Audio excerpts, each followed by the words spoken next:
savez, avec La Fontaine, c'est toujours une question de voix.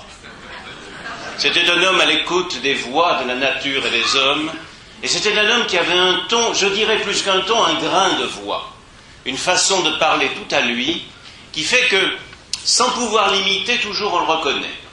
J'ai cette coutume, je ne prévoyais pas de vous dire ça, mais je vais vous le dire quand même, de dire qu'il y a des écrivains à style et des écrivains à ton. Prenez quelqu'un comme Racine, Chateaubriand, Rabelais, on les reconnaît tout de suite, on peut les imiter, ce sont des écrivains qui ont un style. Je peux vous faire du Rabelais ou du Racine sur l'heure. Ne me mettez pas au défi.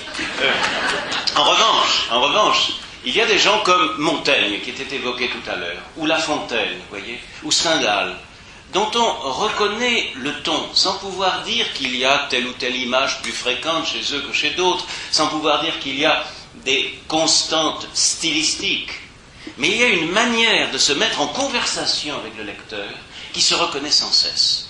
Il y a une manière de nouer le contrat de lecture, comme on dit de nos jours, parce qu'on est très pédant, et, pour le dire à la façon du XVIIe siècle, d'entrer en commerce d'honnêtes gens. Voyez. Il y a là un charme qui ne s'explique que par le caractère d'enchantement, et c'est sous le signe de l'enchantement que je vais essayer de parler de La Fontaine, qui traverse cette œuvre multiforme et, oserais-je le dire, méconnue en dépit de sa célébrité.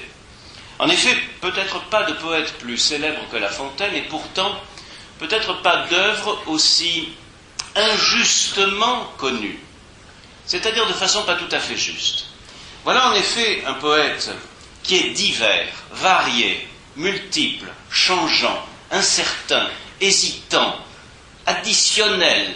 J'avais un jour fait le compte, tenez, je vais vous le dire, accrochez-vous, écrit, 240 fables, ça on le savait, mais 64 contes et nouvelles en vers, un roman prosimétrique, une idylle héroïque, 2 livrets d'opéra, 2 tragédies, l'une lyrique et l'autre inachevée, 2 comédies, un ballet comique, les fragments d'un songe, un poème scientifique, 3 épîtres critiques en vers, un poème chrétien, 2 paraphrases de textes sacrés, une relation de voyage en prosimètre, 6 élégies, des satires, des odes, des ballades, des madrigaux, des sonnets, des chansons, des épithalams et des épigrammes, un pastiche, des traductions en vers latin, des lettres, beaucoup de vers circonstances et beaucoup de pièces perdues. Heureusement qu'il y en a eu perdues.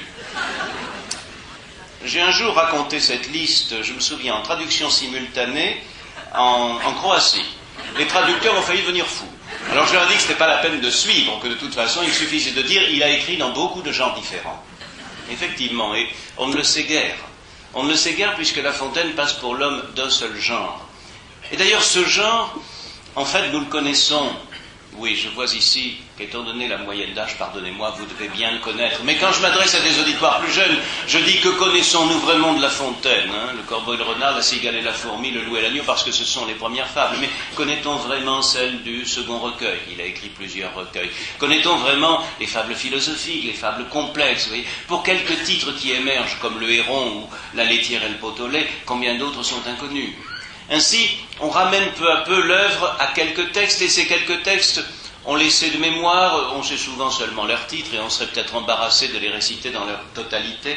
Bref, il y a là une ambiguïté, si vous voulez. La Fontaine est écrasée en quelque sorte par sa réputation.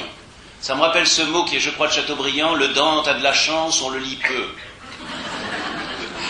C'est un mot très méchant, mais ce n'est pas le cas pour La Fontaine, car on le pratique un peu, mais en n'ayant peut-être pas le sens de cette multiplicité qui fait son charme, multiplicité qui pose évidemment un problème à l'orateur qui veut parler de lui, comment introduire un cycle de conférences sur La Fontaine, c'est-à-dire trouver une unité à une œuvre qui est tout entière diverse, puisque lui-même l'a avoué, je le cite, discours à Madame de la Sablière, 1684, « Ne point errer est chose au-dessus de mes forces. Je m'avoue, il est vrai, s'il faut parler ainsi, papillon du Parnasse est semblable aux abeilles à qui le bon Platon compare nos merveilles. Je suis chose légère et vole à tout sujet. Je vais de fleur en fleur et d'objet en objet. À beaucoup de plaisir, je mêle un peu de gloire. Oh, j'irai plus haut, peut-être, au temple de mémoire, si dans un genre seul j'avais usé mes jours. Mais quoi? Je suis volage en vers comme en amour. Et il y a là un aveu, celui d'une conscience, c'est qu'il était né sans doute pour être fabuliste, et celui d'un regret, mais est-ce un vrai regret? Chez La Fontaine, tout est toujours paré, et les confidences sont toujours fausses. Le regret d'avoir erré de fleur en fleur, de genre en genre, et composé dans tous ces genres dont je viens de vous donner la liste, et dans une inspiration dont la variété est également stupéfiante, puisqu'il passe de la plus haute poésie religieuse, teintée même de jansénisme, ce qu'il y a de plus rigoureux dans le christianisme, ou du moins dans le catholicisme de l'époque, à la badinerie la plus leste, voire la plus obscène. Si j'ai le temps, je vous lirai quelques vers obscènes. Là, c'est pour vous tenir en haleine, pour que vous ne partiez pas. Je vois qu'il n'y a pas trop de chastes oreilles enfantines dans l'auditoire. Avec La Fontaine, il faut toujours hésiter, parce que parfois on vous ramène une classe. Alors les vers obscènes, il n'y a pas droit. Mais là, il n'y a pas de classe, très bien. Nous verrons cela si nous avons le temps. Passage également du tour le plus haut, le tour encomiastique, celui de l'éloge du roi, car il a beaucoup composé pour Louis XIV et sa famille, nombreuse la famille, et ses maîtresses, nombreuses les maîtresses. Donc des vers qui étaient élevés, et puis en même temps la badinerie, la chose la plus légère, la plus basse parfois, la familiarité, la naïveté, le caractère enfantin de ces fables.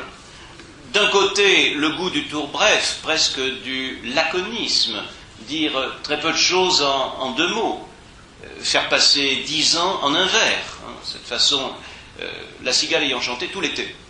C'est le vers le plus court de la langue française, c'est-à-dire l'été le plus bref. Tout l'été. 3. C'est très bref, cela.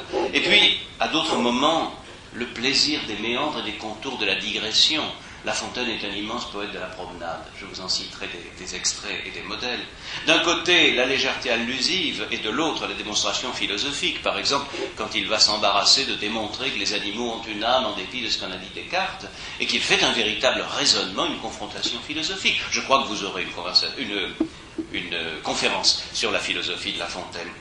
De même, la liberté insouciante, voire insolente, on en a parlé tout à l'heure, mais à côté de cela, et le balancier va un peu trop, à mon avis, dans ce sens-là, à côté de cela, une allégeance très courtisane à l'égard du roi, à l'égard du surintendant Fouquet, à l'égard des grands, car c'est aussi un homme qui sait plier l'échine et faire la révérence, tout en étant effectivement assez insouciant, voire insolent, mais sans doute pas la mentalité de nos posants.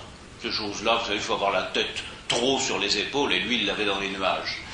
De même, le passage de la fidélité à l'étourderie, on en fait un féal du surintendant Fouquet qui, après sa chute, aurait eu en La Fontaine un partisan définitif. Oui, pendant 1 an ou 2.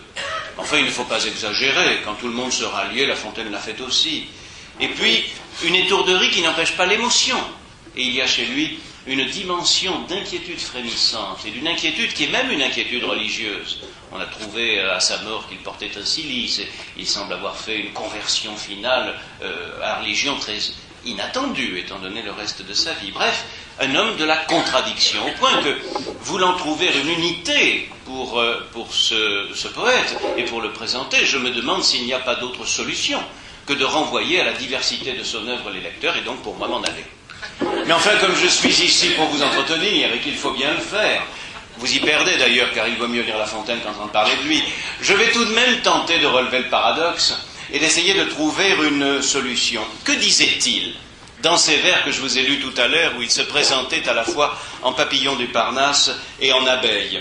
Il disait d'un côté qu'il avait conscience qu'un seul genre lui convenait mieux peut-être que beaucoup d'autres. Ce genre, c'est la fable. Et il y a là la conscience et l'intuition d'une unité, d'une spécificité de la fable. Mais d'un autre côté, il y a chez lui, tout aussi irrépressible et tout aussi représentative de son art et de son talent, une variété de curiosités. Un jeu complexe entre, d'un côté, le labeur fécondant de l'abeille qui accumule du savoir, de la sagesse, de la pensée fructueuse, et de l'autre, la grâce aisée, gratuite, ludique du papillon, fureteur, promeneur, insouciant.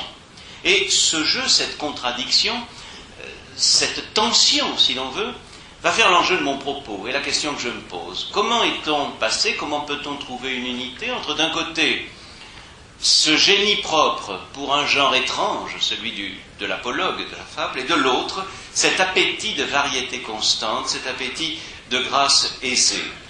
Voilà donc ce que j'essaierai de montrer, ce que j'essaierai de développer. Je ne peux pas beaucoup développer, parce que le temps tourne. Je lui demande de suspendre son vol, mais ça, c'est un autre poète, n'est-ce pas? Qui n'est pas sans rapport avec La Fontaine, d'ailleurs. Je vais me demander comment le papillon est sorti de la chrysalide. et de quelle fleur l'abeille a fait son miel pour en arriver jusqu'à la fable. Je vais vous raconter La Fontaine jusqu'au moment de son contact avec les fables. Ce sera une première partie, si vous voulez, de mon propos. Mais par là, j'essaierai, second enjeu, de rechercher la clé du mystère, c'est-à-dire de voir dans la puissance de métamorphose qui caractérise cette œuvre toujours changeante la clé de sa magie, la clé de son enchantement, l'enchantement d'une œuvre miroitante, virevoltante, prismatique, et dont la multitude kaléidoscopique finit par le virement et le tournoiement des couleurs à aboutir à ce que les physiciens nous ont appris à connaître, la lumière blanche. La blanche lumière d'une perfection de voix, d'une qualité de parole transparente, oui, la qualité d'une transparence. L'onde était transparente, ainsi qu'au plus beau jour. Vers absolument merveilleux, et dont je reparlerai, et qui a peut-être pour équivalent « Le jour n'est pas plus pur que le fond de mon cœur » de Racine, car on parlait de façon semblable à cette époque-là. Racine était d'ailleurs un de ses cousins.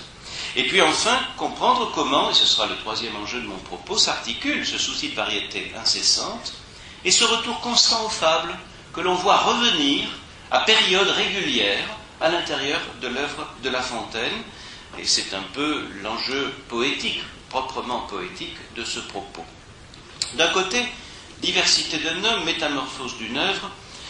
La Fontaine, en véritable poète classique, a mis le meilleur de son moi, et sa part la plus vraie, dans sa manière d'écrire et non pas dans les confidences sur son écriture. On sait donc des choses sur sa vie, on ne sait pas tout, et il n'est pas certain que le récit de sa vie puisse nous aider à comprendre vraiment son écriture, son génie, son charme. Il n'empêche que les milieux par lesquels il est passé, les expériences qu'il a vécues, que nous pouvons reconstituer ou du moins restituer, nous aident à percevoir comment était close la fleur des fables. Et d'abord, cette jeunesse champenoise, j'ai appris tout à l'heure que vous irez, je crois, visiter la maison natale de La Fontaine à Château-Thierry. Vous vous rappellerez que dans cette maison, il est né le 8 juillet 1621, du moins il a été baptisé le 8 juillet, il est né sans doute un jour ou deux plus tôt. Il était fils de Charles, bon bourgeois champenois, qui avait acquis une charge de maître des eaux et forêts. Vous savez que La Fontaine acquérera une charge de ce genre-là. Et lorsque son père sera mort, il reprendra également la charge de l'office de son père, outre une succession qui comprendra la maison que vous visiterez, une belle maison à 3 corps de logis, où le jeune Jean a vécu sa jeunesse, ainsi qu'un patrimoine foncier très compliqué, car le père de La Fontaine n'avait sans doute pas le sens des affaires, et puis à cette époque-là, les affaires étaient complexes. Et le patrimoine est tellement grevé d'engagement et de droits qu'elles conduiront progressivement l'héritier à tout liquider et à se défaire définitivement de ses attaches provinciales. On a souvent dit que La Fontaine avait perdu sa fortune parce qu'il était étourdi. Je mets au défi quelque esprit moderne de gérer un patrimoine comme ça. C'est pas seulement de l'étourderie ou de l'incompétence, c'est simplement que les affaires étaient tellement embrouillées qu'il était normal que La Fontaine devint impécunieux. C'est important parce que cette impécuniosité l'a mis en nécessité de devenir le client de différents mécènes. Et c'est ainsi qu'il mènera une vie de poète gueusant, en quelque sorte, de poète recueilli et accueilli. Et c'est pourquoi sa poésie, en partie, pourquoi sa poésie sera si variée, parce que les nécessités de la poésie de circonstance, les nécessités de complaire à tel ou tel mécène, la nécessité de tenter de faire un peu d'argent avec un genre à la mode, font qu'il n'a peut-être pas toujours écrit ce qu'il voulait, mais qu'il a écrit aussi ce qu'on lui commandait. Et il y a chez La Fontaine cette notion de l'œuvre de commande et une tension entre d'un côté le souci de faire ce qu'il sentait devoir faire et de l'autre le souci de faire ce qu'on lui demandait de faire. Et en ce sens, on peut dire que l'œuvre de La Fontaine est obsédée par le souci de plaire et par l'esthétique du plaisir. Et ce jeu entre plaire et plaisir, vous savez que c'est la même racine, le même radical, est caractéristique aussi de sa pensée, de sa sagesse, de sa philosophie. La Fontaine, dans tous ses écrits théoriques, a toujours montré un souci éperdu de plaire au public. Nous sommes en un temps où on n'a pas avec le public la relation qu'on a maintenant, vous savez, qui consiste à le brusquer, à lui déplaire. Et vous savez ce mot qui raconte que Stravinsky, un jour au piano, hésitant sur une composition qu'il était en train d'écrire, se serait exclamé « Oh allez, fa dièse, pas de pitié !» pour nos oreilles. À cette époque, c'était l'inverse.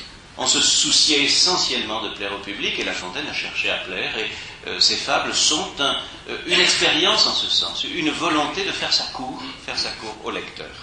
Dans ce patrimoine, il y eut surtout la découverte vraisemblablement de la nature. Dans le jardin, attenant à la maison, ne manquez pas d'aller visiter ce petit jardin qui a été restitué par la conservatrice précédente, celle qui a restauré la maison de La Fontaine. Et puis, peut-être aussi la campagne et les bois de Champagne. Alors là, il y a une ambiguïté. On a souvent dit La Fontaine s'est intéressé aux animaux parce qu'il les avait vus. Oui, il les avait vus, mais vous savez, il les avait vus dans des livres, il les avait vus à travers des images, il en avait entendu parler et il a imité ceux qui en parlaient avant lui. Simplement, alors que d'autres en parlaient uniquement depuis l'expérience de la ville ou l'expérience du cabinet de travail, lui pouvait en parler aussi en mettant en relation ce qu'on en avait dit, ce que Ésope, ce que Aristote, ce que les fabulistes latins comme Phèdre en avaient dit, et puis ce qu'il en savait. Et il y a là un mélange. Prenons une fable comme le héron, il n'y avait jamais eu de héron dans les fables avant lui, pas de source donc.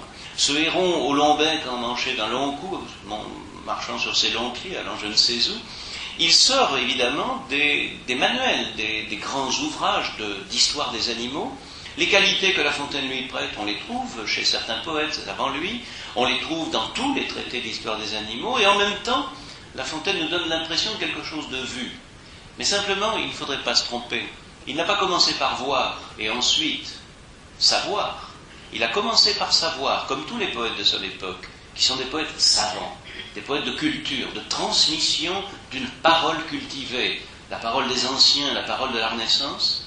Et cette parole, il l'a progressivement teintée et colorée d'un sens de l'observation qui est une des grandes conquêtes de son siècle. Car vous savez, ce n'est pas du jour au lendemain qu'on s'est mis à mettre les chevalets dans la nature pour peindre la nature comme elle est. Il fallait beaucoup de temps pour que les impressionnistes osassent faire cela. Il fallait d'abord se libérer de la vision préconçue, de celle que l'on apprenait dans les boîtes à voir, de celle que l'on apprenait sur les toiles des maîtres que l'on imitait. Eh bien, La Fontaine, c'est un peu la même chose. Ce sentiment du vivant, ce sentiment du vu, ce sentiment de l'exact, c'est quelque chose qui est conquis par un amalgame complexe, un réseau d'éléments où il entre du savoir appris, de l'imitation des poètes précédents, des lectures, de la méditation, et aussi une expérience de la nature qu'il faut remettre à sa place, une expérience de la nature certainement organisée, structurée, par cette autre grande création du XVIIe siècle, qu'est le jardin régulier, le jardin à la française. Ces gens ont imaginé le jardin régulier parce qu'ils avaient peur de la nature. Ils avaient peur du désordre. Madame de Sévigné, au cours de ses parcours vers la province, s'effraie des solitudes qu'elle envisage, de ses aspérités, de ses rocs effrayants. La nature ne fait pas rêver. On ne sait pas observer les montagnes. Il faut la domestiquer, parce qu'elle fait encore peur. Il faut dire qu'elle est dangereuse à cette époque-là. Elle est peut-être aussi à la nôtre, mais d'une autre façon. Toujours est-il que le jardin, c'est une manière de l'apprivoiser. C'est une manière, j'oserais dire, de la versifier. Et le jardin de Versailles, il est versifié. C'est de la nature qu'on aurait mise en vers, comme les fables d'Ésope ont été versifiées par La Fontaine. Versifiées non pas de façon aussi symétrique et régulière que les Alexandrins dans leurs marées successives, non, versifiées de vers irréguliers, comme La Fontaine l'a fait, allant du vers très court au vers très long et mélangeant tout cela, parfois mettant un peu de prose au milieu de sa poésie, comme il le fait dans certaines de ses œuvres, mais pour donner une impression à la fois de nature, mais de nature reconstituée, repensée, à travers l'intelligence humaine, pour le plaisir sensuel et sensoriel d'une contemplation harmonieuse, comme si les hommes s'étaient donné, dans une sorte d'audace incommensurable, le pouvoir d'améliorer ce que Dieu avait si mal fait. Car, somme toute, le jardin de nôtre, ce n'est jamais que la nature de Dieu améliorée par l'homme. C'est vrai qu'avoir la création, de temps en temps, on se demande, ça aurait pu être mieux fait, n'est-ce pas? Eh bien, les classiques avaient cette idée qu'ils pouvaient améliorer les choses. Bref, retrouver la nature dans sa perfection première, idéal de la restitution de l'âge d'or. Et il y a, dans le jeu de la fable, dans ce goût de remonter à notre âme d'enfant, parce que c'est un peu cela l'enfance, la fable, c'est nous mettre dans l'enchantement de l'enfance, il y a cette idée que le vrai est dans le passé. Nous sommes un peu, nous, dans une civilisation inverse. Nous pensons que le vrai est dans l'avenir. Nous sommes des gens de la réforme. Eh bien, La Fontaine est plutôt un homme de la remontée aux origines, de la remontée aux sources. C'est un humaniste, si vous voulez. C'est-à-dire quelqu'un qui pense que les anciens c'était pas si mal et qu'il faut continuer de faire un peu semblable. Bref, d'actualiser le passé. Et donc, la fable a en elle cette illusion ou ce rêve d'un retour au moment premier. Alors ça peut s'appeler l'Arcadie, ça peut s'appeler l'âge d'or, ça peut s'appeler l'enfance, le vert paradis des amours enfantines. C'est tout cela, vous voyez. C'est un rêve de remonter aux origines que La Fontaine va accomplir dans ses fables, mais j'anticipe, j'en suis encore à son enfance. Il ne faut pas que je fasse trop de méandres et de digressions. La Fontaine pouvait se le permettre. Si j'en rajoute, vous n'allez plus rien comprendre. Toujours est-il qu'en 1637, on le voit partir vers Paris pour faire quoi? Carrière, études, on ne sait trop. Il entre chez les oratoriens. Les oratoriens, c'est une boîte à profs. Hein. C'est un ordre qui envisageait de former les professeurs. Mais, selon son propre aveu, il y a lu davantage L'Astrée que le Bréviaire. L'Astrée était le roman galant de l'époque.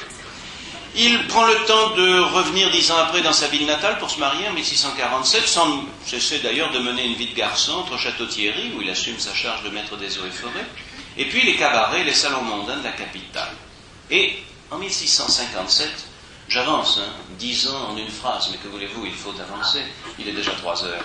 En 1657, il est présenté au surintendant général des finances, Nicolas Fouquet, et là c'est le grand tournant de sa vie. C'est le grand tournant parce qu'il n'a alors produit qu'une comédie, Le Nuque, bien oublié, qui est une imitation de Terence, qui montre qu'il a voulu sans doute faire carrière de poète, mais il a détruit tout ce qu'il avait écrit précédemment. Et c'est véritablement en 1658, un an après sa rencontre chez Fouquet, un an après qu'il est devenu le poète privilégié de ce fastueux mécène, qu'il fait paraître, non, il ne fait pas paraître, qu'il donne à son surintendant, à son maître de surintendant, son premier poème, Adonis, que Fouquet fera merveilleusement manuscrire et enluminer. Vous voyez, nous sommes dans des temps très anciens, on est encore à la tradition du manuscrit, l'œuvre n'est pas imprimée, elle est manuscrite. Et cet Adonis est un poème sur un sujet mythologique, sur un sujet imité d'Ovide, un poème charmant et dans lequel il est question d'amour. Et puis, à partir de 59, Fouquet lui donne une commande, la commande de décrire en poète le palais merveilleux de Vaux-le-Vicomte, de Vaux, qu'il est en train de faire édifier avec sa colossale fortune. Ce palais de Vaux qu'il faut visiter pour comprendre La Fontaine va donner naissance à un recueil étrange, inachevé. Vous savez que Fouquet sera foudroyé quelques années plus tard, et donc le songe de Vaux restera inachevé. C'est un songe, c'est-à-dire un texte écrit sous la forme d'une tradition allégorique. Je vais vous en lire un petit extrait qui vous donne déjà l'idée de ce qu'est la poésie délicieuse de La Fontaine en ce temps-là. Non, je vais vous donner un autre extrait parce que le temps tourne trop vite. C'est la peinture d'un plafond. Bon, peindre un plafond, vous savez, c'est pas... Enfin, peindre un plafond, en verre, hein. Pas le pinceau. C'est un plafond où le brun, déjà, a représenté la nuit endormie. Et voilà donc La Fontaine obligé de décrire les merveilles de Vaux et se disant comment vais-je décrire la toile qui couvre, c'est peut-être une fresque d'ailleurs, qui couvre ce plafond. Et voici ce qu'il écrit. Et vous allez voir, c'est déjà tout du La Fontaine. Voyez l'autre plafond où la nuit est tracée. Cette divinité est digne de vos autels, et qui même en dormant fait du bien aux mortels. Par de calmes vapeurs mollement soutenues, la tête sur son bras et son bras sur la nue, laisse tomber des fleurs et ne les répand pas. Fleurs que les seuls zéphyrs font voler sur leurs pas, ces pavots qui si-bas pour leur sucre on renomme, tout fraîchement cueillis dans les jardins du Somme, sont moitié dans les airs et moitié dans sa main. Moisson plus que tout autre utile au genre humain. Qu'elle est belle à mes yeux, cette nuit endormie. Sans doute de l'amour son âme est ennemie, et ce frais embonpoint sur son teint sans pareil marque un phare appliqué par les mains du sommeil. Avec tous ses appâts, l'aimable enchanteresse laisse souvent veiller les peuples du Pernès. Sans docte nourrisson surmonte son effort. Hélas, dis-je, pour moi je n'ai rien fait encore. Je ne suis qu'écoutant parmi tant de merveilles. Me sera-t-il permis d'y joindre aussi mes veilles? Quand aurais-je ma part d'un si doux entretien? Veillez, muse, veillez, le sujet le vaut bien. Et on trouve dans ce texte où il s'exhorte lui-même à écrire, alors qu'il écrit, en disant qu'il n'a rien écrit, alors qu'il le fait, et en s'exhortant à veiller, alors qu'il prétend songer, mais qu'il songe en nous présentant une nuit qui est une merveille d'art, de travail, d'artifice et de charme, en ayant l'air de donner dans l'insouciance, alors qu'en fait il donne dans l'art le plus raffiné et le plus travaillé. La Fontaine nous donne une sorte d'équivalence de ces sonars. Le mot enchanteresse, l'aimable enchanteresse est ici. C'est un enchantement qui nous emporte sur les ailes du songe. Il y a là une esthétique qui est en train de se mettre en place. Une esthétique dont Vaux-le-Vicomte et la cour de Fouquet, et puis plus largement la décennie 1650-1660, juste avant le règne personnel de Louis XIV, une esthétique dont cette époque va en quelque sorte définir les linéaments que le classicisme, à partir de 1660, n'aura qu'à cueillir pour le parfaire en une esthétique, eh bien il faut le dire, de la perfection. Cette esthétique galante des années 1640-1660, dans laquelle La Fontaine a formé son art, si vous voulez, art de l'enchantement, se tient à égale distance de la roideur un peu guindée de Malherbe et de la surabondance ornée de l'italien Marino, que l'on tenait tous les deux pour les plus grands poètes de la première moitié du XVIIe siècle en France, puisque Marino avait écrit en France.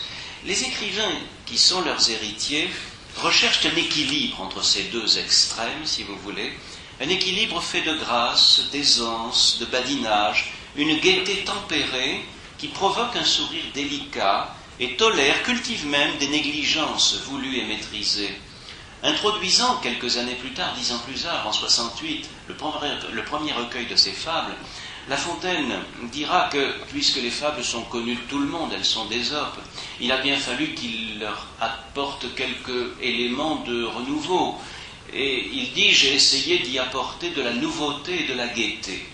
Et cette gaieté, qui est donc le secret de son ton, de son enchantement d'écriture, il la définit ainsi. Il dit, je n'appelle pas gaieté ce qui excite le rire, mais un certain charme qui peut convenir à tous les sujets, même les plus sérieux. Un certain charme, et un charme qui recouvre même les sujets sérieux. Cette grâce et cette aisance souriante, c'est dans le milieu Fouquet que vraisemblablement il l'a trouvé. C'est l'idéal d'un atticisme à la française, renouvelant le modèle de perfection mesurée de l'Athènes des temps antiques, qui s'épurera et se charpentera tout au cours de cette décennie pour que s'en déduise l'esthétique classique, c'est-à-dire une esthétique de l'appropriation exacte, de la proportion harmonieuse, de l'équilibre relatif et fragile entre les contraires. Et le meilleur du classicisme français, ce n'est pas le classicisme de la pompe, c'est le classicisme de la grâce, c'est le classicisme de cet équilibre, un classicisme tout de goût, d'intuition, qui proscrira avec autant de vigueur les volutes un peu évanescentes du baroque, du maniérisme, et les froideurs trop rigides de l'académisme pompeux et normé. C'est le classicisme de Madame de La Fayette, de Molière, de Racine, de La Rochefoucauld, de La Bruyère. C'est quelque chose de plus ondoyant, certainement, que pompeux ou hiératique. Pour l'heure, et dans les années où La Fontaine se forme à l'écriture, la galanterie sociale et littéraire règne en l'hôtel de Narbonne, où Fouquet tient sa cour, dans ses propriétés de Saint-Mandé et de Vaud. Il ne nous reste que Vaud, profitons-en, où il réunit autour de lui la fine fleur des arts et des lettres. Ses hôtes et son entourage vont y parfaire une éthique, une esthétique, et même une sociabilité, si vous voulez, car il n'y a pas là de distinction, une esthétique des conduites, si vous voulez, dans la conversation élégante, telle que l'avait déjà codifiée l'Italie de la Renaissance, et telle qu'avait commencé à la franciser, à la naturaliser française, le grand exemple de Montaigne. Car il y a là une filiation, et je retiens tout ce qui vous a été dit au début, de Montaigne à La Fontaine, la filiation est merveilleuse. Elle est évidente, il y a là une continuité. Et cet idéal italien avait été notamment théorisé au XVIe siècle par un très important personnage qui est Balthazar Castiglione. Castiglione, on le connaît au moins par ce portrait magnifique qu'en a fait Raphaël et qui est au Louvre, vous savez. Et derrière ce visage barbu et ce bonnet de fourrure, il y a une grâce, une méditation sur ce qui fait le charme des rapports sociaux et qui peut se prolonger dans la littérature. Et Castiglione a inventé, ou plutôt utilisé un mot pour ça, un mot italien très difficile à traduire, qui s'appelle la sprezzatura. Et la sprezzatura, c'est une désinvolture contrôlée. Vous voyez, quelque chose d'aisé et d'orné, qui fait que l'on paraît toujours naturel, toujours approprié, sans jamais être ennuyeux.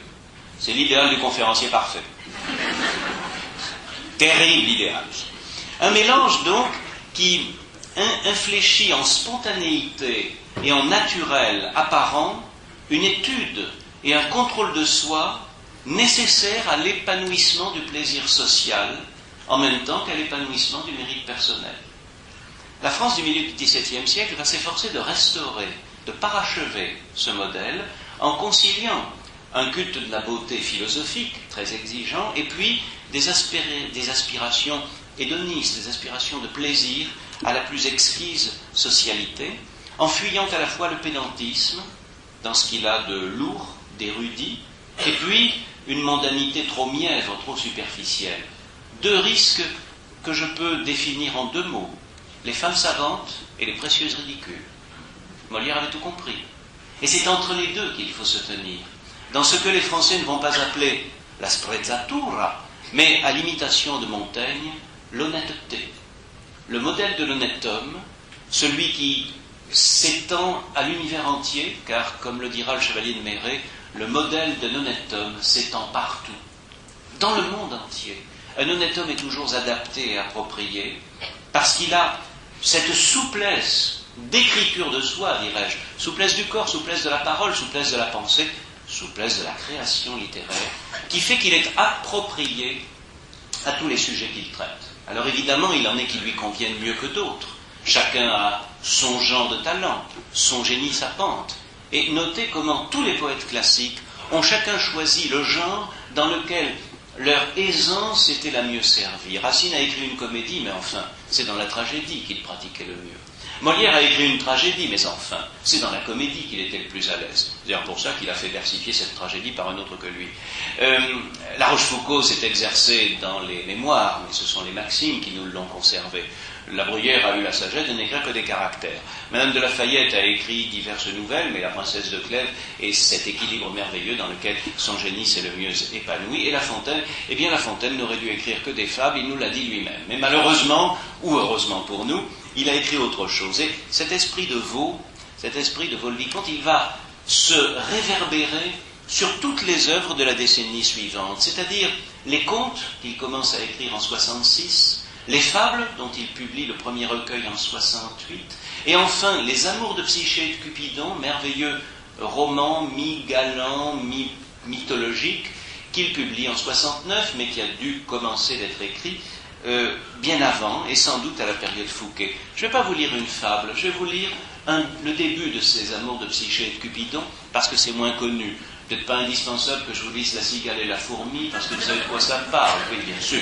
Tandis que le début des Amours de Psyché, c'est moins célèbre, et vous allez voir, la façon dont commence ce roman, c'est presque une description de La Fontaine par lui-même, au point que, comme on parle de quatre amis, on a cru qu'il était l'un des quatre, et on a même essayé d'identifier les trois autres. On s'est bien sûr trompé. Mais enfin, quatre amis, dont la connaissance avait commencé par le Parnasse, lièrent une espèce de société que j'appellerais académie, si leur nombre eût été plus grand, et qu'ils eussent autant regardé les muses que le plaisir.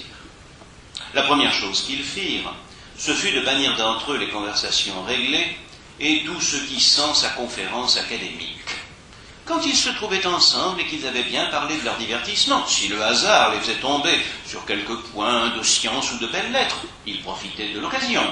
C'était toutefois sans s'arrêter trop longtemps à une même matière, voltigeant de propos en autres, comme des abeilles, vous vous souvenez, qui rencontreraient en leur chemin diverses sortes de fleurs. L'envie, la malignité ni la cabale n'avaient de voix parmi eux. Ils adoraient les ouvrages des anciens, ne refusaient point à ceux des modernes les louanges qui leur sont dues, parlaient des leurs avec modestie et se donnaient des avis sincères lorsque quelqu'un d'entre eux tombait dans la maladie du siècle et faisait un livre, ce qui arrivait rarement. Polyphile y était le plus sujet, c'est le nom que je donnerai à l'un de ses 4 amis. Les aventures de Psyché lui avaient semblé fort propres pour être contées agréablement. Il y travailla longtemps sans en parler à personne. Enfin, il communiqua son dessein à ses 3 amis, non pas pour leur demander s'il continuerait, mais comment il trouvait à propos qu'il continuât. L'un lui donna un avis, l'autre un autre. De tout cela, il ne prit que ce qui lui plut. Quand l'ouvrage fut achevé, il demanda jour et rendez-vous pour le lire. Acanthe ne manqua pas, selon sa coutume, de proposer une promenade en quelques lieux hors la ville, qui fut éloignée et où peu de gens entrassent. On ne les viendrait point interrompre. Ils écouteraient cette lecture avec moins de bruit et plus de plaisir. Il aimait extrêmement les jardins, les fleurs, les ombrages. Polyphile lui ressemblait en cela, mais on peut dire que celui-ci aimait toutes choses. Ses passions, qui leur remplissaient le cœur d'une certaine tendresse, se répandaient jusqu'en leurs écrits et en formaient le principal caractère. Ils penchaient tous deux vers le lyrique, avec cette différence qu'Acanthe avait quelque chose de plus touchant, Polyphile de plus fleuri. De 2 autres amis que j'appellerai Ariste et Gélastre, le premier était sérieux sans être incommode et l'autre était fort gai. La proposition d'Acanthe fut approuvée. Ariste dit qu'il y avait de nouveaux embellissements à Versailles.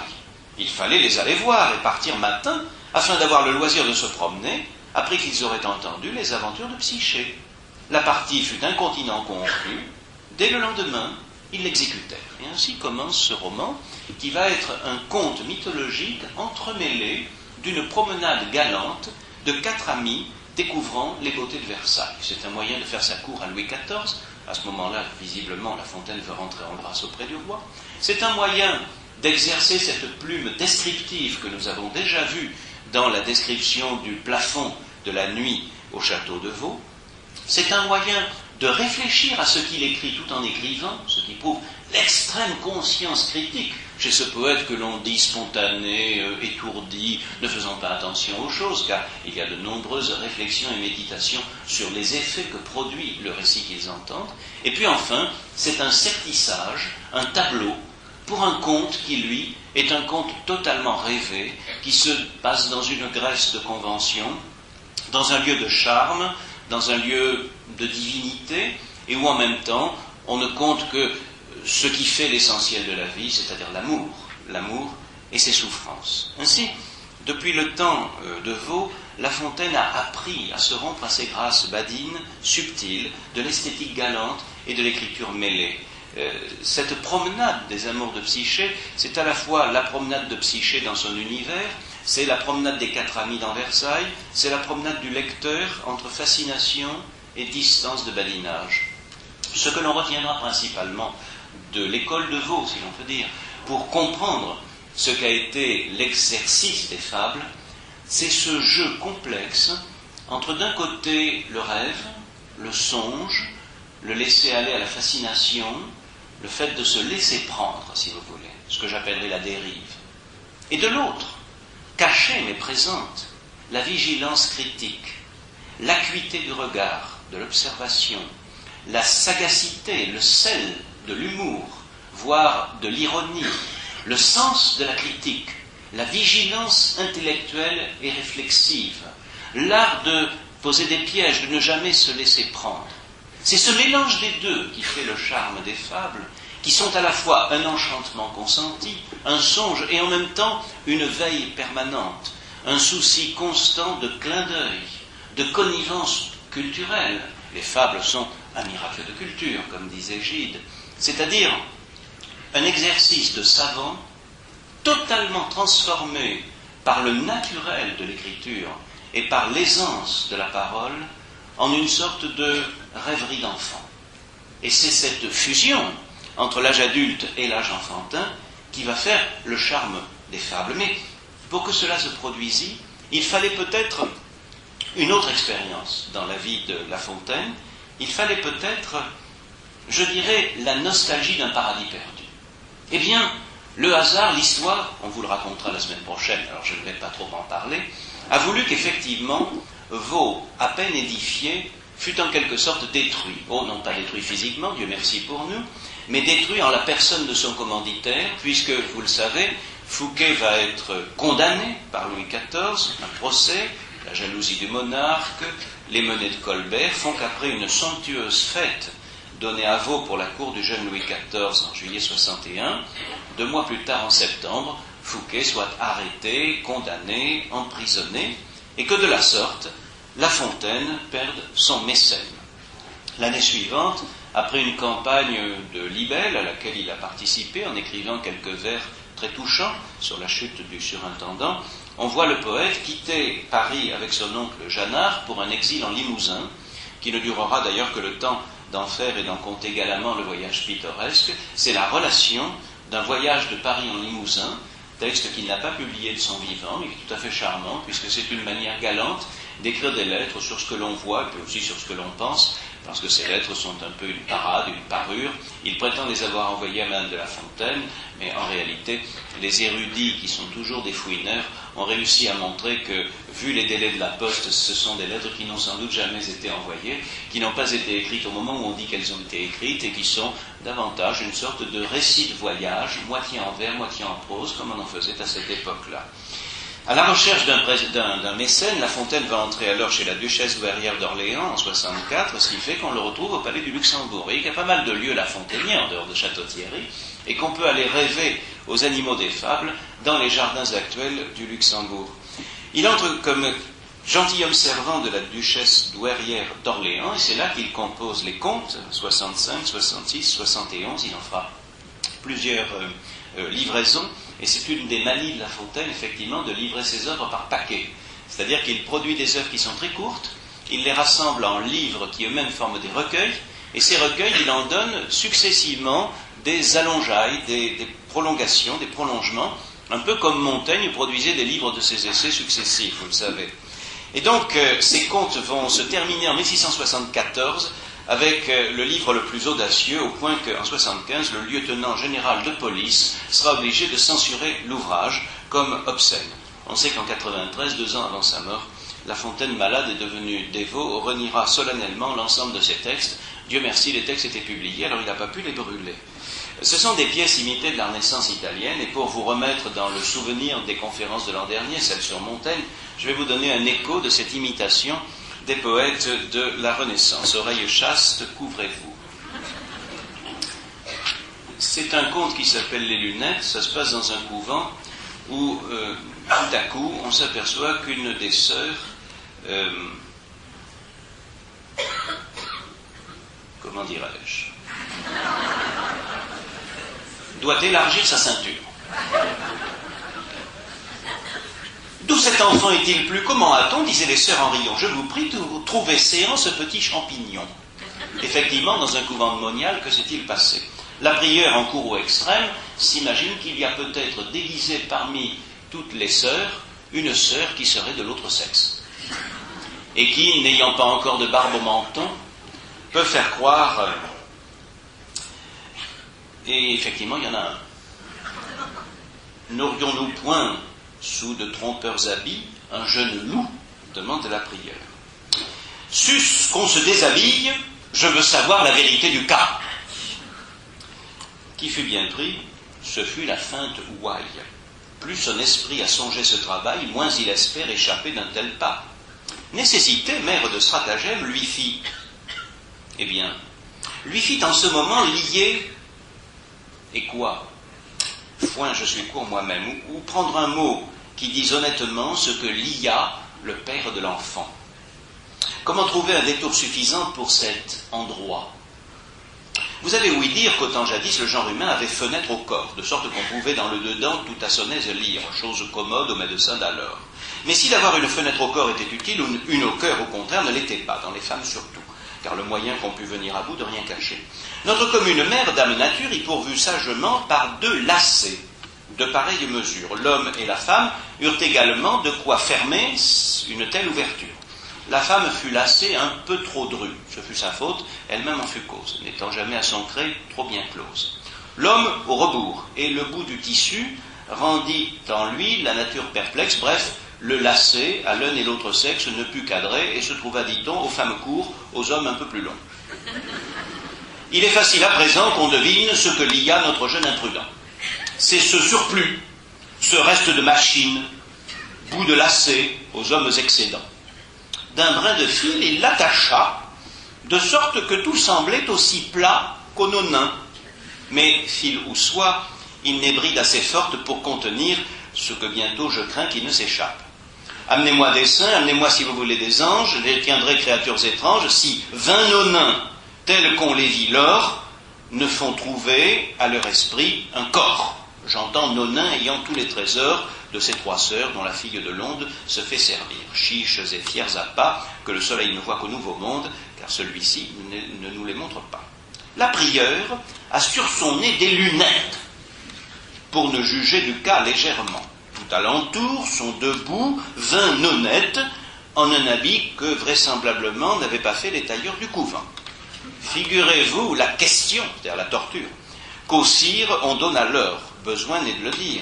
Touffe de lys, proportion du corps, secrets à pas, en bon point et peau fine, ferme téton et semblable ressort, eurent bientôt fait jouer la machine. Elle échappa, rompt le fil d'un coup, comme un coursier qui romprait son licou, et sauta droit au nez de la prieure, faisant voler lunettes à toute heure jusqu'au plancher. Bon, vous ne raconterez pas que j'ai dit. Je crois que j'ai permis qu'on enregistre ma conférence. On coupera. Faute d'avoir lié, on coupera. Bref, les contes sont, c'est assez curieux, antérieurs aux fables. C'est-à-dire qu'avant de jouer à la naïveté de l'enfant, vous voyez qu'il a joué, disons, au sérieux de l'adulte. Et quand je dis sérieux, il faut tout. Et c'est en 1668 seulement, alors qu'il a 46 ans, notez-le bien, ce n'est plus un jeune homme, et surtout à cette époque-là, où une femme est vieille à 30 ans, c'est à ce moment-là que La Fontaine fait paraître 120 fables ésopiques, imitées d'Ésope. Il en a publié précédemment une dizaine, enfin pas publiées, mais on les connaît, elles sont dans des recueils collectifs, sous forme manuscrite. Mais, tout à coup, il en publie 120. Dans les 25 années qui suivront, il en rajoutera autant, composant de la sorte près de 10 000 vers, consacré au genre de l'apologue. Tout le reste de sa vie, désormais, un peu comme le premier produit des pommes, La Fontaine deviendra le fablier, qui donne des fables. C'est ce que dira sa protectrice nouvelle, Madame de la Sablière, chez qui il reçoit l'hospitalité à partir de 1673, parce que la duchesse douairière d'Orléans est morte. Les fables placées en tête du recueil sont les plus célèbres, je vous l'ai dit tout à l'heure, Corbeau et le renard, Cigale et la fourmi, etc. Peut-être parce que ce sont les plus simples, les plus familières, des récits peu ornés. J'ai tendance à dire que ce sont des récits presque lisses par rapport aux suivants qui auront beaucoup plus d'aspérité et qui sont mis en valeur par l'écrin essentiellement d'un rythme, d'un ton, d'un tour enjoué et badin et par ce vernis délicat de la gaieté, vous savez, celle qui n'excite pas le rire mais qui est un certain charme, un air délicat, ce sourire subtil qui fait passer l'amertume d'une leçon souvent plus pessimiste que résignée. Et après cette première livraison, en 1678, 79, et puis après cela en 92, il publiera de nouvelles fables qui iront se rajoutant en élégance et en subtilité. Il avait dédié le premier recueil au dauphin, au fils de Louis XIV, un enfant, et il présente le recueil plaisamment, comme un recueil destiné aux enfants. On sait qu'en réalité il s'adresse aux adultes avec beaucoup de subtilité, mais en jouant à faire l'enfant.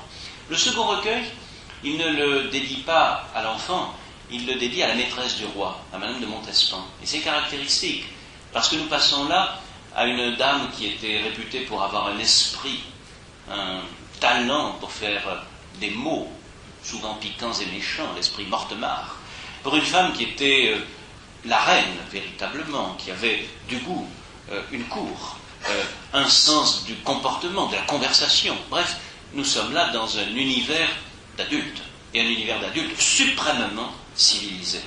La fable, donc, eh bien, elle vit entre ces deux pôles. Chez Ésope, elle est un genre assez naïf, un peu rural, quelque chose de familier. Après lui, elle est devenue souvent un exercice scolaire. Oh, Phèdre en a fait du vers, mais des vers qui étaient tellement plats. Et puis, les pédants, les professeurs vont s'en emparer pour en faire des exercices. Alors on glose les fables, on les rime éventuellement. Quelques poètes médiévaux en font une version assez heureuse, mais toujours ici ou là, une ou deux, quelques-unes, jamais sans un coup. Et puis surtout, pas avec cette rythmique étrange, ce sens travaillé de la pensée, de l'observation, du savoir. Regardez le parallèle entre les deux règnes, l'homme et l'animal. La plupart du temps, chez Ésope et puis chez ses successeurs, ça a une vocation essentiellement de démonstration. Ça aide à comprendre, si vous voulez. C'est une image, et c'est une image qui a une vertu pédagogique, didactique. Chez La Fontaine, ça devient allégorique. Et puis même, plus qu'allégorique, ça permet une combinaison des deux règnes, des deux ordres. Le visage de l'animal, si j'ose dire, et la gueule de l'homme, croisant leurs effets, en ressortent enrichis l'un par l'autre. On a l'impression qu'un sens de l'observation travaille ces vers, et qu'en une silhouette, tout nous est donné.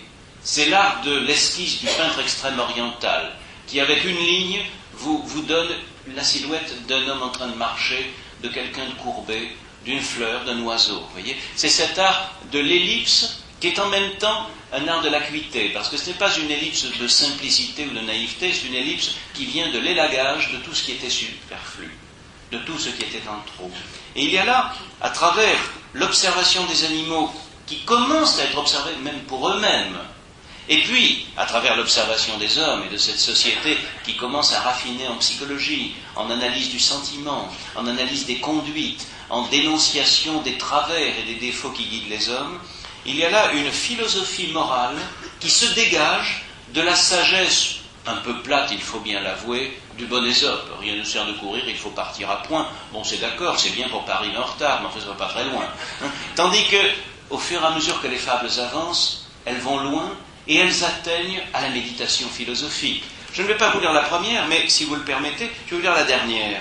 Parce que la dernière contient en elle, je dirais, les canaux ont apporté à cette embouchure toute la richesse, toute la puissance, toute la variété et en même temps la profondeur qu'on pouvait attendre d'un genre travaillé pendant une vie entière par un poète qui avait un tel sens et un tel charme. Trois saints également jaloux de leur salut, portés d'un même esprit, tendaient à même but. Ils s'y prirent tous trois par des routes diverses, tous chemins vont à Rome. Ainsi nos concurrents crurent pouvoir choisir des sentiers différents. L'un, touché des soucis, des longueurs, des traverses qu'en apanage envoie au procès attaché, s'offrit de les juger, sans récompense aucune, peu soigneux d'établir ici-bas sa fortune. Depuis qu'il est des lois, l'homme pour ses péchés se condamne à plaider la moitié de sa vie. La moitié et les trois quarts, et bien souvent le tout. Le conciliateur crut qu'il viendrait à bout de guérir cette folle et détestable envie. Le second de nos saints choisit les hôpitaux. Je le loue, et le soin de soulager ces maux est une charité que je préfère aux autres. Les malades d'alors, étant tels que les nôtres, donnaient de l'exercice aux pauvres hospitaliers. Chagrins, impatients et se plaignant toujours, il a pour tel ou tel un soin particulier, ce sont ses amis, il nous laisse. Ces plaintes n'étaient rien au prix de l'embarras où se trouva réduit la pointeur de débat. Aucun n'était content. La sentence arbitrale à nul des deux ne convenait. Jamais le juge ne tenait à leur gré la balance égale. De semblables discours rebutaient la pointeur. Il court aux hôpitaux, va voir leur directeur. Tous deux, ne recueillant que plaintes et que murmures, affligés et contraints de quitter ses emplois, vont confier leur peine au silence des bois. Là, sous d'âpres rochers, près d'une source pure, lieu respecté des vents, ignoré du soleil, ils trouvent l'autre saint, lui demande conseil. Il faut, dit leur ami, le prendre de soi-même. Qui, mieux que vous, sait vos besoins? Apprendre à se connaître est le premier des soins qu'impose à tout mortel la majesté suprême. Vous êtes-vous connu dans le monde habité? L'on ne le peut qu'au lieu plein de tranquillité. Chercher ailleurs ce bien est une erreur extrême. Troublez l'eau, vous y voyez-vous? Agitez celle-ci, comment nous verrions-nous? La vase est un épais nuage qu'aux effets du cristal nous venons d'opposer. Mes frères, dit le saint, laissez-la reposer. Vous verrez alors votre image. Pour vous mieux contempler, demeurez au désert. Ainsi parla le solitaire. Il fut cru. L'on suivit ce conseil salutaire. Ce n'est pas qu'un emploi ne doive être souffert, puisqu'on plaide et qu'on meurt et qu'on devient malade, il faut des médecins, il faut des avocats. Ces secours, grâce à Dieu, ne nous manqueront pas. Les honneurs et le gain, tout me le persuade. Cependant, on s'oublie dans ses communs besoins.